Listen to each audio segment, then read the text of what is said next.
ඔබත් මේ මල්ටිපල් ස්ක්ලෙරොසිස් එහෙමත් නැත්නම් රුමටොයිඩ් ආතරයිටිස් වගේ තාම දරුණු ගණනේලා සැලකෙන සුව කළ නොහැකි කියලා විශ්වාස කරන මොළයේ ස්නායු පද්ධතිය ආශ්‍රිතව ඇතිවන්නා විවිධ රෝගී තත්ත්වයන් වගේ හෘදයාබාධ දිවැඩියාව මේ වගේ කීමකීනොකී සියලුම රෝගී තත්ත්වයන් වල බින්දිතියක වීමට අවශ්‍ය නැහැ. හේතුව වෛද්‍ය විද්‍යාව මගින් කළ නොහැකි දේවල් බොහොමයක් මේ වෙනකොට ආහාර රටාව මගින් අපිට කරන්න පුළුවන්. ඩොක්ටර් ටෙරි වෝල්ස් කියන මේ මල්ටිපල් ස්ක්ලෙරොසිස් රෝගී තත්ත්වය ජයගත්ත වසර 4ක් ඇඳේ එක්තැන් වල ඉඳලා තමන්ගේම ආහාර රටාවකින් මේ රෝගී තත්ත්වය ජයගත්ත වෛද්‍යවරිය ඇගේ මේ ඩොක්ටර් ටෙරි වෝල්ස් ප්‍රොටෝකෝල් එහෙම නැත්නම් මල්ටිපල් ස්ක්ලෙරොසිස් ජය ගැනීමට අවශ්‍ය වන්නා වූ ආහාර රටාව පිළිබඳ පොතේ ආරම්භය සම්ටුවන් කරන්නේ මෙන්න මේ විදිහට. එතකොට ආහාර වලින් කොහොමද මේ කාරණේ කරන්නේ? කොහොමද වසර 4ක් එක්තැන් වල ඇඳේ හිටපු කෙනෙක් නැවත නැගිටින්නේ? ආහාර වලින් විශේෂයෙන්ම තමන්ගේ රෝගී තත්ත්වය සුව කරගන්නට කොහොමද කටයුතු කරේ කියන කාරණේ තේරුම් ගන්න නම් අපි මුලින්ම ආහාර සහ අපේ ශරීරයේ ක්‍රියාකාරීත්වය පිළිබඳව අවබෝධයක් ලබා ගැනීමට අවශ්‍යයි. ඔබත් යම් කිසි දරුණු ස්නායු රෝගී තත්ත්වයක් ඒ වගේම සුව කළ නොහැකි කියලා හඳුන්වන මේ වෙනකොට වෛද්‍ය විද්‍යාවේ හඳුන් රෝගී තත්ත්වයක් තියෙන පුද්ගලෙක් නම් බොහෝ විට ඔබට මේ වීඩියෝ එක වැදගත් වෙයි. අවසානයේ තෙක් රැඳී සිටින්න.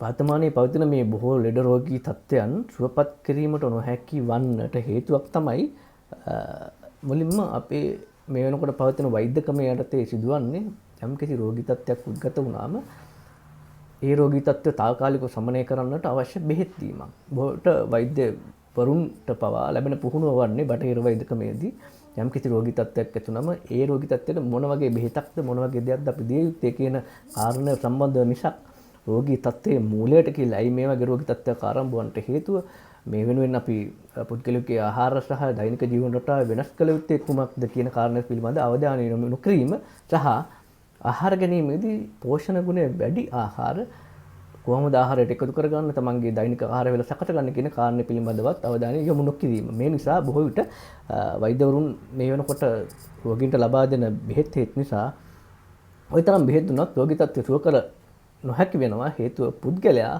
තවමත් ඒ විදිහමයි ඔහුගේ දෛනික ජීවන රටාව සහ ආහාර රටාව කිසිසේත්ම වෙනස් වෙන්නේ නැහැ. වෛද්‍යවරුන් ලබා දෙන බෙහෙත් වලින් තාවකාලිකව සහනයක් ලැබුණත් දීර්ඝ කාලිනව රෝගියාට රෝගී තත්ත්වය සුවපත් කර ගැනීමට නොහැකි වෙලා අවසානයේ රෝගී තත්ත්වය තාම දරුණු විදිහට උද්ගත වෙන්නට පුළුවන්කම තියෙන නිසා. එතකොට මේක නිසා තමයි මේ වෙනකොට යුරෝපය සහ ඇමරිකාව විශේෂයෙන්ම වෛද්‍යවරුන් මේ ෆන්ක්ෂනල් මෙඩිසින් එහෙම නැත්නම් රෝගී මූලයට ගිහිල්ලා රෝගී තත්ත්වය සුවපත් කිරීමට කොහොමද අපි ආහාර සහ මිනිස්සුගේ සම්පූර්ණ ජීවන රටාවෙන් කටයුතු කරන්න කියන කාරණා පිළිබඳව අවබෝධය අවධානය යොමු කරන්න. ඉතින් මේ සියල්ල සඳහන් කරන්නේ ආහාර සහ රෝගී තත්ත්වයන් අතර කොයිතරම් සම්බන්ධයක් තියෙනවද කියන කාරණය දැන ගැනීම රෝගියෙකු විදියට ඔබටත් වැදගත්. සාමාන්‍යයෙන් අපි වෛද්‍යවරු ළඟට ගිහිල්ලා යම්කිසි රෝගී තත්ත්වයක් කියලා බෙහෙතක් ඉල්ල ගන්නකොට ඇත්තටම වෛද්‍යවරයාට කිසිසේත්ම වෙලාවක් ලැබෙන්නේ ඔබේ සම්පූර්ණ ජීවන රටාව සහ ආහාර රටාව ගැන ප්‍රශ්න කරන්නට හෝ ඒ ගැන විමර්ශනය කරන්නට. ඉතින් ඔබට යම්කිසි රෝගී තත්ත්වයක් තිබෙනවා නම් ප්‍රධාන වශයෙන්ම රෝගියා විදිහට ඔබට ලොකු වගකීමක් තියෙනවා. තමන්ගේ දෛනික ජීවන රටාව සහ ආහාර රටාව පිළිබඳ අවධානය යොමු කරලා ඒ අවශ්‍ය වෙනස්කම් කරන්නට තමන්ගේ ජීවන රටාව සකසා ගන්නට. සෞඛ්‍ය නිර්මාතු කවුද? බොහෝ වෙලාවට සෞඛ්‍ය නිර්මාතු තමන්ම තමයි. නමුත් ගැටලුව වෙලා තියෙන්නේ දැන් බොහෝ වෙලාවකට පුද්ගලයන් වර්තමාන පවතින සමාජ ක්‍රමයට යටතේ අපි පුරුදුලා ඉන්නේ ආහාර ගන්න සමාජයේ බහුතරයක් කරන දේවල්. නමුත් ඒකෙන් අදහස් වෙන්නේ ඒක නිවැරදි කියලා. එහෙමනම් අපිට සිද්ධ වෙනවා විශේෂයෙන් රෝගී තත්ත්වයක් තිබෙනවා නම් රෝගී තත්ත්වයට අදාළ විදියට ආහාර ගන්න. ඒක අපි දියවැඩියා රෝගී තත්ත්වය, හෘද රෝගී තත්ත්වයන් වගේ දේවල් දැන් බහුල නිසා සාමාන්‍ය ජනතාවට මේක ගැන යම් කිසි අවබෝධයක් තිබුණත් ස්නායු සම්බන්ධ රෝග තහ දැඩි නිදන්ගත රෝග කියලා අපි මේ කියන මේ ක්‍රොනික් ඉල්නස් කියන දේවල් සුවපත් කරන්න නම් ඕ නැවත මතු නොවෙන්නට යටපත් කරගෙන තබා ගන්නට නම් දෛනිකව ගන්න ආහාර ඉතාමත් වැදගත්.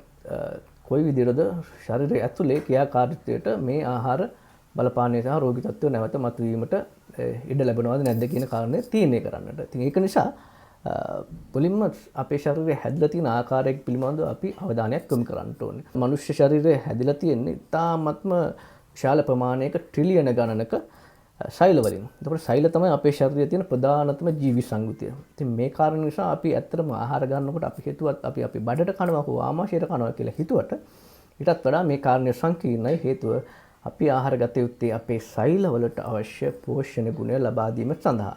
ඒක තමයි අපි ඉලක්ක කරගත යුත්තේ. බඩ පිරෙන්න හෝ හිත පිරෙන්න කෑම කනවට වඩා. මෙන්න මේ කාරණා නිසා තමයි බොහෝ දෙනෙකුට රෝගී තත්ත්වයන් සුවපත් කර ගැනීමට නොහැකි වෙන්නේ. ඔවුන් කොයිතරම් ආහාර ගත්තත් සෛල මට්ටමේදී සෛලවලට අවශ්‍ය පෝෂණ ගුණ නොලැබීම නිසා සෛලවල ක්‍රියාකාරීත්වය අඩාල වෙලා විවිධ අඩපණ වූ ක්‍රියාකාරීත්වයකට ගිහිල්ලා පසු කාලිනව විවිධ සංකූලතාවයන් මතුවන්නට පුළුවන් නිසා. මේ නිසා තමයි අපි සෛල මට්ටමේ ධම්ම අපේ ආහාර ලබා දීම පිළිබඳව සැලකිලිමත් විය යුත්තේ. ඒ වගේම තමයි රෝගී තත්ත්වයන් අපි ගත්තොත් නිදන්ගත රෝගී තත්ත්වයන් බොහෝ වෙලාවට සිදුවන්නේ ඔබට ඥානමය කාරණා මුලින්ම තියෙනවා ශරීරයේදී. නමුත් ඒ ඥානමය කාරණා ක්‍රියාත්මක කරන්නට බල සම්පන්න කරන්නට හේතු වෙන්නේ ඔබ ලබා දෙන ආහාර වලින් ඔබේ ශරීරයට අවශ්‍ය පෝෂණ ගුණ නොලැබීම නිසා. මේ කාරණා නිසා ඥානමය කාරණා තිබුණත් බොහෝ විට රෝගී තත්ත්වන වලට වෛද්‍යවරුන් පාසන දෙයක් තමයි ඔයාට මේ ඥානය තියෙනවා, මේ ජෙනෙටික් ප්‍රශ්නය තියෙනවා, පවුලේ මේ ලෙඩ තියෙනවා, ඒ නිසා ඔයා රෝගී වෙන්නේ කියලා. නමුත් ඇත්ත කතන්දරේ ඥානමය කාරණා හැමෝටම තියෙනවා. එහෙමනම් මේ ඥානමය කාරණා තියෙන සියලු දෙනාම රෝගී වෙන්න එපා. එහෙම වෙන්නේ නැහැ. ගොඩක් වෙලාවට වෙන්නේ ඥානමය කාරණාවත් එක්කම ආහාර වලින් ලැබෙන පෝෂණ නොලැබීම නිසා රෝගී තත්ත්ව ක්‍රියාත්මක වෙනවා. ඉන් පස්සේ තමන්ගේ ජීවන රටාව සහ අනෙකුත් වාතයෙන් හෝ වෙනත්කම වලින් එකතු වෙන රසවිස සහ ආතතිය මේ වගේ දේවල් සහ පෞද්ගලික සම්බන්ධතා පුද්ගලයෙක් විදිහට සම්පූර්ණයෙන්ම ගත්ත පුද්ගලයාගේ ජීවන රටාව මේ සියලු දේ එකතු වෙලා මේ රෝගී තත්ත්වය තව තවත් උස්සන්න වීමක් සිද්ධ වන්නේ. මේ වෛද්‍යවරය හොඳ උදාහරණයක් ආහාර වලින් කොහොමද ශරීරය සුවපත් කරගන්නට අවශ්‍ය පෝෂණ ගුණ ලබා දෙන්නේ කියන කාරණය සම්බන්ධව අවධානය යොමු කරලා ජීවත් වීමේ වැදගත්කම සහ රෝගී තත්ත්වයන් නිරාවරණයට කොහොමද මේ කාරණේ එකතු කරගන්නේ කියන කාරණය. එතකොට අපි මේ ශෛලවට අවශ්‍ය ඉන්ධන ලබා දෙන්නේ කොහොමද? ඒක කරන්නේ ආහාර වලින්. එතකොට ඔබ මොන රෝගී තත්ත්වයකින් පිළුණත් මුලින්ම අවධානය යොමු කරන්න ඕනේ Taman ගන්නා ආහාර පිළිබඳව. මේ නිසා තමයි මේ ප්‍රසිද්ධ කියමනක් ඇතුළත තියෙන්නේ you are what you eat. එහෙම නැත්නම් ඔබ ගන්නා ආහාර තමයි තීරණය කරන්නේ ඔබ කොයි වගේ පුද්ගලෙකුද කියන කාරණය සම්බන්ධව. මේ කියමන ඇත්තටම අදාළයි සියලුම රෝගී තත්ත්වයන් වලට. විශේෂයෙන්ම රෝගී තත්ත්ව නිරාවරණයේදී දැඩි රෝගී තත්ත්වයන් තියෙන පුද්ගලයන් බොහොම පැහැදිලිව දන්න දෙයක් තමයි තමන් ගන්න ආහාර රටාව වෙනස් කරාට පස්සේ ශරීරයට තාමත් ලොකු සාහනයක් ලැබෙනවා තහ රෝගී තත්ත්වය වැඩි දියුණු කර ගැනීමට සහ සුවපත් කර ගැනීමට හැකියාව ලැබුණු ආකාරය. මේ you are what you eat කියන කියවන කිව්වම මට තව දෙයක් මතක් වෙන දෙයක් තමයි උදාහරණයකට අපි පෙට්‍රල් වාහනයකට ඩීසල් ගහලා හරියන්නේ නැහැ. ඒ වගේ තමයි අපි මනුෂ්‍ය ශරීරයකට ලබා දිය යුතු ආහාර සහ නොලබා දිය යුතු ආහාර වර්ග කරලා ගන්න පුළුවන්. උදාහරණයකට මේ වෙනකොට ප්‍රසිද්ධම දේවල් තමයි අපි මේ රිෆයින්ඩ් කාබෝහයිඩ්‍රේට්ස් එහෙම නැත්නම් කෘත්‍රිම සෑදුණු කාබෝහයිඩ්‍රේට් සහ කෘත්‍රිම සෑදුණු මේ එළවලු තෙල් වගේ දේවල් සහ දාන්න ආශ්‍රිතව සෑදුණු තෙල් මේ දේවල් මනුෂ්‍ය ශරීරයකට නිශ්චල ලෙස ජීර්ණය කරන්නට හෝ පරිහරණය කරන්නට නොහැකියාවක් තිබෙනවා. ඒක නිසා කාලයක් තිස්සේ මේ වගේ දේවල් ඔබ ලබා දුන්නොත් ඔබේ ශරීරයේ මේ දේවල් එකතු වෙලා තාමත්ම දරුණු තත්ත්වයේ ප්‍රතිඵල ළඟා කර දෙන්න පුළුවන්. ඒක නිසා මේ සෛල මට්ටමේ ඉඳන්ම පෝෂණ දුගුණය ලබා දිය යුත්තේ කොහොමද කියන කාරණය පිළිබඳව අවධානය යොමු කිරීම ඉතාමත්ම වැදගත්. මේ අතරිනුත් අපේ ශරීරයේ තියෙන මේ මයිටොකොන්ඩ්‍රියා කියලා එකක්. මේ මයිටොකොන්ඩ්‍රියා කියන දේ තමයි අපේ ශරීරයේ සෛලවල ශක්තිය ප්‍රජනනය කරන පවර් හවුස් එක. උදාහරණයකට අපි කිව්වොත් ජෙනරේටර් එකක් වගේ. අපේ විදුලි බලය ජනනය කරන යන්ත්‍රයක් වගේ අපේ සෑම සෛලයක් ඇතුළෙම තියෙන මේ පුංචි ශක්තිය ප්‍රජනනය කරන කොටසක්. ඒකට තමයි අපි මේ මයිටොකොන්ඩ්‍රියා කියන්නේ. එතකොට මේ මයිටොකොන්ඩ්‍රියා කියන දේ අපිට අපේ මොළයේ හදවත අක්ෂිකාච සහ අග්නාච liver කියන අවයවයන් වලදී වැඩිපුර දැක ගන්නට පුළුවන් බහුලව දැක ගන්නට පුළුවන් හේතුව තමයි මේ අවයවයන් කීපය තමයි අපේ ශරීරයේ වැඩියෙන්ම ශක්තිය භාවිතයට ගන්න. ඉතින් අපි කලින් කිව්වා මයිටොකොන්ඩ්‍රියා කියන්නේ ශක්තිය ප්‍රජනනය කරන පවර් හවුස් එක අපේ ශරීරය ඇතුළේ තියෙන. එහෙමනම් මේ මයිටොකොන්ඩ්‍රියා එක මේ අපේ ශරීරයේ වැඩිම ශක්තිය භාවිත කරන අවයවයන් වලදී රැඳෙන්නට හේතුව තමයි ඒ අවයවයන් වලට දැඩි ලෙස අවශ්‍ය ශක්තිය ලබා දීමේ කාරණාවට. මූලික වශයෙන් අපේ සෛලවල ක්‍රියාකාරීත්වයට අවශ්‍ය වන නිෂ්පාදනය නැවත නිෂ්පාදනය කිරීම සහ සෛලවල ක්‍රියාකාරීත්වය නිසා නිපද වෙන මේ වේස්ට් ප්‍රොඩක්ට් එහෙම නැත්නම් අපද්‍රව්‍ය සෛල ඇතුලේදී නිපදවන අපද්‍රව්‍ය විෂ ශරීරයෙන් බැහැර කරන සෛලවලට විශාල ප්‍රමාණයක ඉන්ධන ප්‍රමාණයක් අවශ්‍යයි, ශක්තියක් අවශ්‍යයි. ඉතින් මේ නිසා මේ සෛලවලට බලපාන අපද්‍රව්‍ය විදිහට අපි කියමු බෙහෙත් වලින් එකතු වෙන දේවල් එහෙම නැත්නම් වසවිස අපි කන ආහාර වලින් එකතු වෙලා ආහාර වලට ආහාර වගාවේදී භාවිත කරන වසවිස ආහාර මගින් අපේ ශරීරයට එකතු වෙලා එමත් නැත්නම් කුමිනාශක ඒ වගේම වාතය හා ජලය හරහා ශරීරයට එකතු වෙන අනෙකුත් අපද්‍රව්‍ය මේ සියලුම දේ නිසාත් අපේ මයිටොකොන්ඩ්‍රියා වල ක්‍රියාකාරීත්වය යම් කිසි විදිහකට හානි වෙනවා. ඒට එහි ක්‍රියාකාරීත්වයට බලපෑමක් එල්ල වෙනවා. ඒ නිසා තමයි ඔය ඩිටොක්ස් කියන කාරණා එහෙම නැත්නම් ක්ලෙන්සිං කියන දේවල් ප්‍රසිද්ධ වන්නට හේතුව ශරීරයට අපි ආහාර නිතරම ලබා දීම නිසා එකතු වන්නා වූ මේ විස ප්‍රමාණය නිකුත් කරන්නට සම්පූර්ණම ශරීරයෙන් බැහැර කරන්නට අවස්ථාවක් ලබා දෙන්නට කටයුතු කරන්නේ මෙහිදී සිද්ධ වන්නේ අර කියපු කාරණාම තමයි. ඉතින් ඒ නිසා ඔබේ ශරීරයට ඔබ අවශ්‍ය විවේකය ලබා නොදෙනවා නම් හෝ මයිටොකොන්ඩ්‍රියා කියන දෙයට ශරීරයේ එදිනෙදා කටයුතු අතරතුර ඔබේ ශරීරයේ තිබෙන අපද්‍රව්‍ය බැහැර කරන්නට අපහසු නම් සෛල මට්ටමේ තිබෙන අපද්‍රව්‍ය බැහැර කරන්නට අපහසු නම් එහි ක්‍රියාකාරීත්වයට දැඩි බලපෑමක් එල්ල වෙනවා. ඒ වගේම තමයි මේ මයිටොකොන්ඩ්‍රියා කියන දේට අයිති තව කාර්යයක් තමයි අපේ ශරීරයේ කල්පනලා අඩාල වෙලා තියෙන මින් පෙර භාවිතයට අරගෙන නැවතත් භාවිතයට ගත නොහැකි තරමට දුර්වල වෙලා තියෙන සෛල අරගෙන විනාශ කරන එක. එහෙම නැත්නම් මේ සෛල ශරීරයේ එකතු වෙලා පිළිකාකාරක තත්ත්වයන් වලට පත් වෙන්නට පුළුවන් පිළිකාකාර තත්ත්වයන් උද්ගත කරන්නට පුළුවන් ශරීරය ඇතුලේ. මේ නිසා තමයි මේ මයිටොකොන්ඩ්‍රියා කියන කාරණය පිළිබඳ වෛද්‍යවරුන් දැඩි අවධානයක් යොමු කරන්නේ. නමුත් මේ ඊටාම සංකීර්ණ සහ සාමාන්‍ය පුද්ගලයෙකුට තේරුම් ගැනීමට අපහසුතාවයක් තිබෙන නිසා තමයි වෛද්‍යවරුන් මේ කාරණා පිළිබඳව රෝගීන්ව දැනුවත් නොකරන්නේ. නමුත් මේ ගැන මේ ඩොක්ටර් වෝල්ස් ප්‍රොටෝකෝල් පොතේදී බොහොම පැහැදිලිව සඳහන් කරලා දුන විශේෂ අවධානයක් යොමු කරලා තියෙනවා.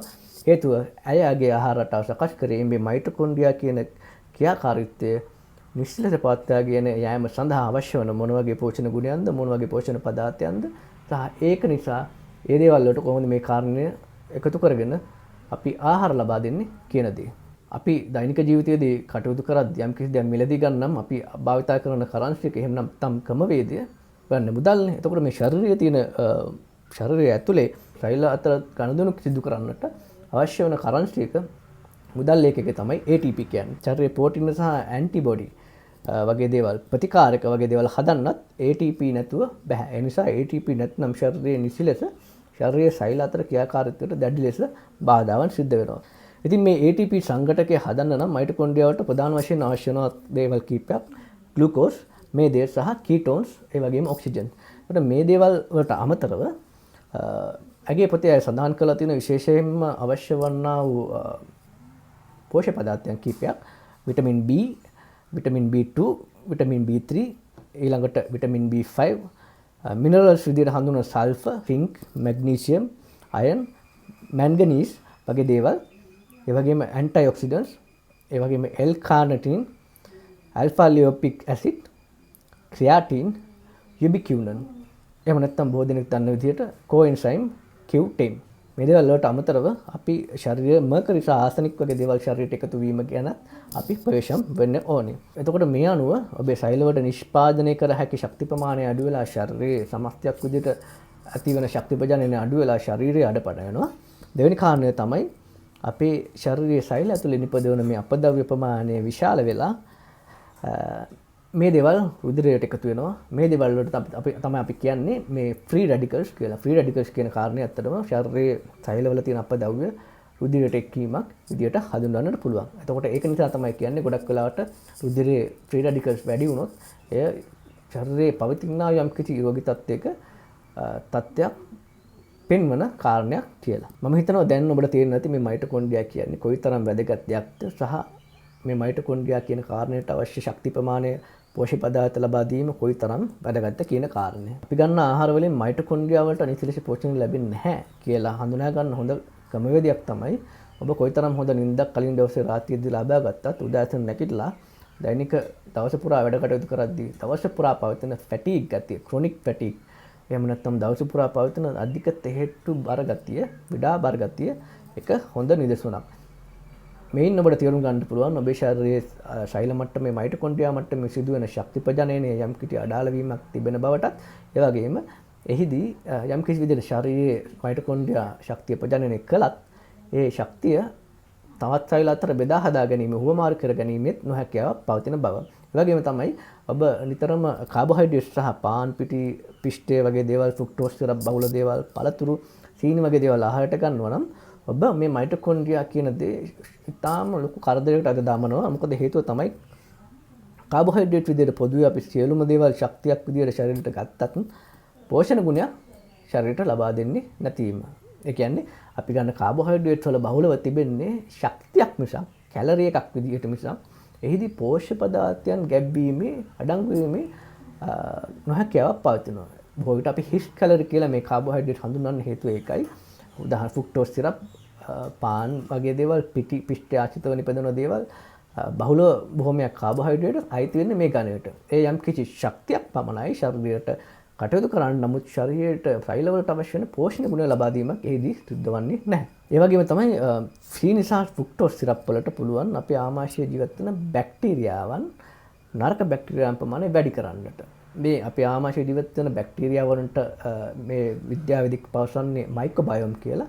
ඒකට මෙතනදී බොහෝ විට අදහස් කරන අපේ ශරීරයේ හැම මත පිට සිට මුළු ශරීරය පුරාම විශාල වශයෙන් බැක්ටීරියාවන් පවතිනවා. ඒ වගේම තමයි අපේ ආමාශය සහ ආහාර ජීර්ණ පද්ධතිය ආශ්‍රිතව මිලියන බිලියන ගණනක බැක්ටීරියාවන් ජීවත් වෙනවා. එතකොට මේ බැක්ටීරියාවන් අතර හොඳ බැක්ටීරියා සහ නරක බැක්ටීරියා අතර සමතුලිතතාවයක් තිබුණේ නැත්නම් බොහෝ වෙලාවට රෝගී තත්ත්වයන් වල වැඩි දියුණු වීමක් සිද්ධ වන්නට පුළුවන්. රෝගී තත්ත්වය නරක අතරපත් වීමට හේතුවක් වෙනවා.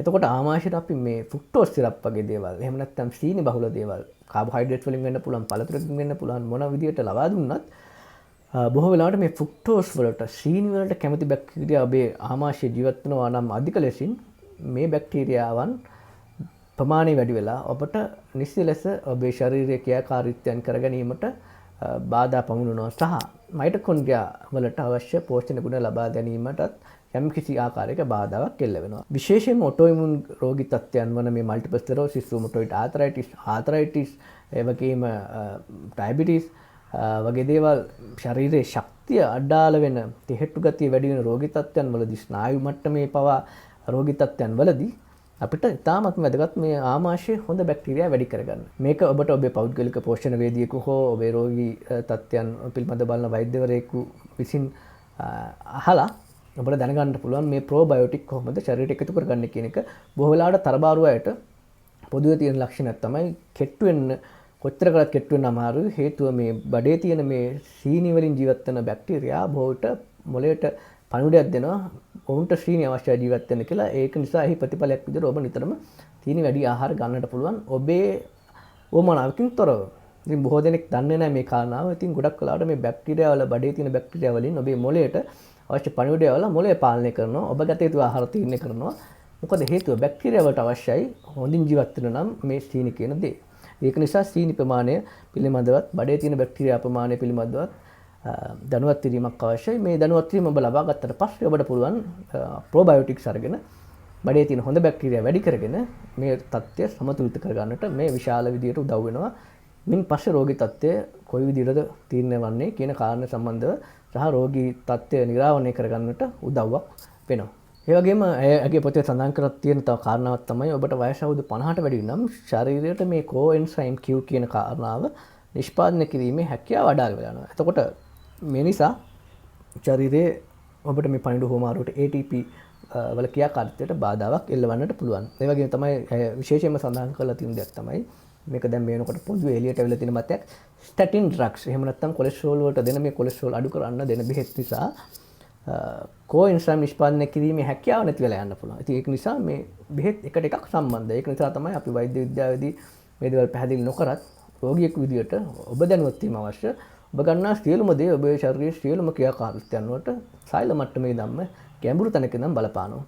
ඒ නිසා coenzyme Q මම කලින් සඳහන් කරපු විටමින්ස් වර්ග සහ මිනරල්ස් ඔබේ මේ ATP කියන දේ සහ මයිටොකොන්ඩ්‍රියා කියන දේ ක්‍රියාකාරීත්වයට දැල්ලේ බලපානවා. ශරීරයේ ආමාශයේ ඇසිඩ් ගතිය අඩු කරන්නට දෙන බෙහෙත් වර්ගයන් වලින් ආහාර ජීර්ණය කරන්නට අවශ්‍ය අපේ ආමාශයේ පැවතිය යුතු pH අගයක් තිබෙනවා. ඊට වඩා අපේ ශරීරයේ pH අගය අඩු වුණොත් ඔබට ඔබ ගන්න ආහාර වලින් ලැබෙන පෝෂණ ගුණ අවශෝෂණය කරගැනීමේ හැකියාවක් නැති වෙලා යනවා. ඔබට අවසානයේ ප්‍රතිඵල විදිහටත් ඔබ ටිකින් ටික මල් නරිෂ් වෙන්නට පුළුවන්, අණ්ඩ නරිෂ් වෙන්න පුළුවන්. එහෙම නැත්නම් ඔබ ටිකින් ටික මන්ද පෝෂී තත්ත්වයකට යන්නට පුළුවන්. පිටට පෙනුනත් ඔබ බොහොම හොඳින් ඉන්නවා කියලා ශරීරයේ සෛල මට්ටමට අවශ්‍ය පෝෂණ ගුණ නොලැබී යෑමේ තත්ත්වයක් අවදානමක් පවතිනවා. ඒ වගේම වෛද්‍ය වෝල්ස් සඳහන් කරන්නේ මේ දියවැඩියාව, හෘද රෝග, හෙපටයිටිස් C, ෆයිබ්‍රොමයිලේජියා කියන රෝගී තත්ත්වය, ඒ වගේම සිස්ට්‍රොපේනියා, mood disorders මානසික තත්ත්වයන් වෙනස් වීම, ඒ වගේම එපිලෙප්සි අපස්මාරය, නියුරෝපාත් ශරීර ස්නායු දුර්වල වීම, ඒ වගේම මතකයේ අඩුපාඩු මෙමරි ප්‍රොබ්ලම්ස්, ඒ වගේම ඔටෝඉමුන් ගණයටත් මේ සියලුම දේටත් බහුලව සම්බන්ධ වන පොදු සාධකයක් තමයි මේ කාලයක් තිස්සේ පවතින මයිටොකොන්ඩ්‍රියා වල නිසි ක්‍රියාකාරීත්වය අඩාල වීම. කාලයක් තිස්සේ මයිටොකොන්ඩ්‍රියා වලට අවශ්‍ය පෝෂණ නොලැබී යෑම. ඉතින් මේ සියලුම කාරණා ගැන සලකලා බලුවම අපිට තේරුම් ගන්න පුළුවන් දෙයක් තමයි ශෛල නිශ්චලස ක්‍රියා නොකිරීම, ඒ වගේම ශෛල දුර්වල වීම සහ ශාරීරික අවයවවල ක්‍රියාකාරීත්වයත් අඩාල වීම බහුතරයක් විදිහට පොදු සාධකයක් විදිහට ඕනෑම රෝගී තත්ත්වයකදී අද දවසේ දැක ගන්නට පුළුවන්. ඉතින් දැන් ඔබට තේරෙනවා ඇති රෝගී තත්ත්වයක් සුවපත් කරන්නට ඇයි රෝගී තත්ත්වයේ මූලයට යා යුත්තේ කියන එක බොහෝ විට මොකද ඔබේ මයිටොකොන්ඩ්‍රියා හෝ ශෛල මට්ටමේ තියෙන ගැටලුව සකසන්නේ නැතුව ඒට විසඳුමක් ලබා දෙන්නේ නැතුව බෙහෙත් දීලා ඔබට රෝගී තත්ත්වය සුවපත් කරන්න බෑ. මොකද බෙහෙත් බොනකොට ඔබ හිතනවා රෝගී තත්ත්වයෙන් ඇති වන සංකුලතාවය යටපත් වීම නිසා ඔබ හිතනවා ඔබ නිරෝගී වුණා කියලා. නමුත් ඇත්ත කතන්දරේ බෙහෙත් වලින් කරන తాවකාලිකව ඔබේ රෝගී තත්ත්වයේ මතුවන්නා රෝගී ලක්ෂණයන් යටපත් කිරීමක් පමණයි. නමුත් ඔබ ඔබේ ආහාර රටාවෙන් හෝ ජීවන රටාවෙන් ඔබේ මයිටොකොන්ඩ්‍රියාවට අවශ්‍ය දේ ලබා දීම ගැන අවධානය යොමු කරන්නේ නැති නිසා තාවකාලයක් ගියාට පස්සේ නැවතත් ඔබේ රෝගී තත්ත්වය නැවතත් වෙනත් විදිහකට මතුවෙන්නට පුළුවන් හෝ දරුණු වන්නට පුළුවන්. ඒ නිසා තමයි මේ ඩොක්ටර් වෝස් ප්‍රොටෝකෝල් හිදී සඳහන් වන ආහාර රටාව ඔබට ඉතාමත් වැදගත් වෙන්නේ. මල්ටිපල් ස්ක්ලෙරොසිස් රුමටොයිඩ් ආතරයිටිස් විතරක් නෙවෙයි ඕනෑම රෝගී තත්ත්වයකටත් හෝ පොදුවේ ගත්තම දෛනිකව ඕනම පුද්ගලයෙකුට භාවිතයට ගත හැකි ආහාර රටාවක් ඉතාමත් හොඳ ආහාර රටාවක්. හේතුව ඇගේ ආහාර රටාව සකස් කරලා තියෙන්නෙම මේ මයිටොකොන්ඩ්‍රියා කියන දෙයට අවශ්‍ය ශක්තිය සහ පෝෂක පදාර්ථ නිසි ලෙස ලබා ගැනීම පිළිබඳව අවධානය යොමු කරලා සකස් කරපු ආහාර රටාවක් නිසා. මේ වීඩියෝ එක තුලින් මම ඔබට ලබා දුන්නේ මයිටොකොන්ඩ්‍රියා සහ රෝගී තත්ත්වයන් අතර සම්බන්ධතාවය සහ ඒට අවශ්‍ය පෝෂණ ගුණයන් ලබා දීමේ වැදගත්කම පිළිබඳව.